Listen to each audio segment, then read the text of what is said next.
हिंदी नाटक अर्थ व्युत्पत्ति नाटक शास्त्र में संकल्पना। नमस्कार विद्यार्थियों और साहित्य प्रेमियों। अगर आप स्नातक या परास्नातक स्तर पर हिंदी साहित्य पढ़ रहे हैं तो नाटक आपके पाठ्यक्रम की सबसे महत्वपूर्ण और रोचक विधाओं में से एक है।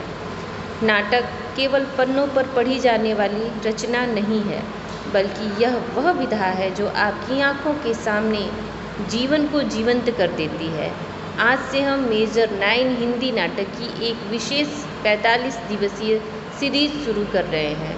आज हमारे पहले दिन का विषय है नाटक का अर्थ, इसकी व्युत्पत्ति और आचार्य भरत मुनि के नाट्य शास्त्र में नाटक की संकल्पना। तो चलिए बिना किसी देरी के शुरू करते हैं।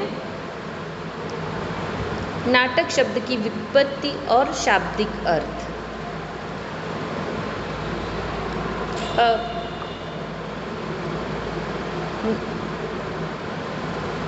सबसे पहले समझते हैं कि नाटक शब्द बना कैसे।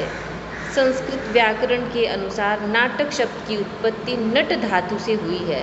नट का अर्थ होता है नटन करना, अभिनय करना, सात्विक भावों का प्रदर्शन करना या अवस्था का अनुकरण करना।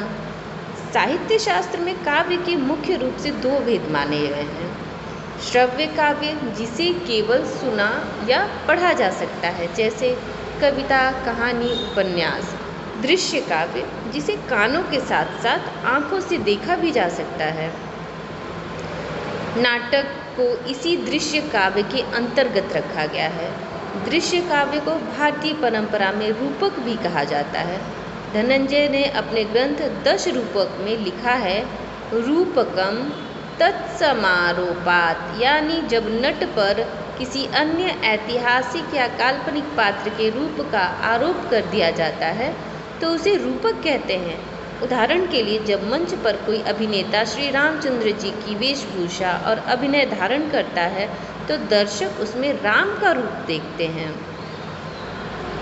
अर्थात अब हम दूसरा पढ़ेंगे नाट्य शास्त्र में नाटक की संकल्पना। भरत मुनि और नाट्य शास्त्र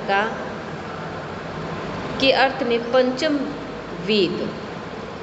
अब बात करते हैं भारतीय नाट्य परंपरा के सबसे महान ग्रंथ आचार्य भरत मुनि के नाट्य शास्त्र की।